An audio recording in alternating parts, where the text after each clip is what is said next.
Axşamınız xeyir dostlar. Hər gecə bir nağıl dinləməkdən yorulmadınız ki? Elə isə keçid alaq növbəti nağılımıza.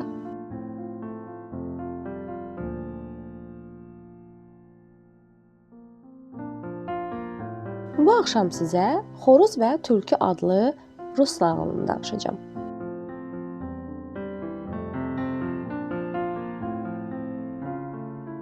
Xoruz tülkünün yaxınlaşdığını hiss etdiyi üçün bir ağacın budağına qonmuşdu.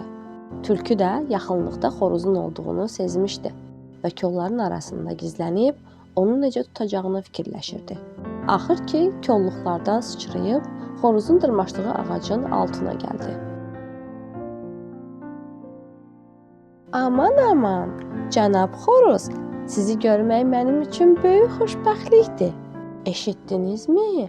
Nəhayət düşmənçilik bitdi. Artıq hamı bir-biri ilə barışır. Məni də elçi göndəriblər. Bundan sonra qanadlı və ya qanadsız ev heyvanlarının tülkülərdən qorxması üçün heç bir səbəb yoxdur. Bəli, səhv eşitmədiniz. İllər boyu davam edən ədavət sona çatdı. İndi ağacdan enin, qucaqlaşaq, sülh elan edək. Xoruz heç səsini çıxarmadan ağacda gözləyirdi. Necə? Bu xəbərə heç sevinmədin? Sən necə xoruzsan ki, tülkülərlə hindəki quşların böyük dostluğuna belə laqeyd baxırsan? Daha bəsdir, artıq uzatma, gəl qucaqlaşaq, çünki axşama qədər burada gözləyə bilmərəm. Xəbəri çatdırmaq üçün hələ çox yerə dəyməliyəm. Xoruz sanki heç nə eşitmirdi. Maraq göstərmirdi. Hə dostum, tələs biraz. Gəl qucaqlaşaq. Tülkü yenidən ağaca doğru baxdı. Elə bu vaxt xoruz sözə başladı. Tülkü qardaş, əlbəttə ki, bu gözəl xəbərdir.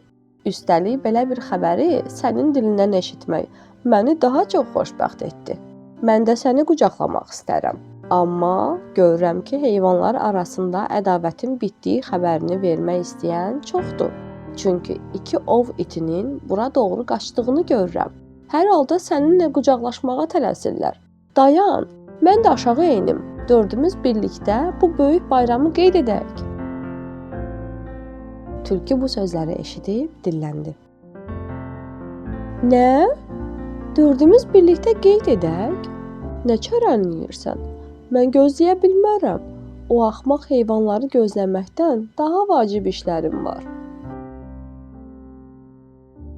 Tülkü var gücü ilə qaçdı.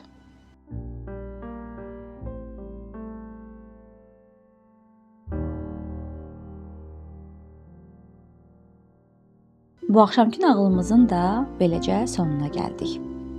Növbəti axşam yeni bir nağılla qarşınıza gələcəyik. Amma siz hansı nağılı dinləmək istəyirsinizsə, mütləq şərhlərdə bizimlə bölüşün.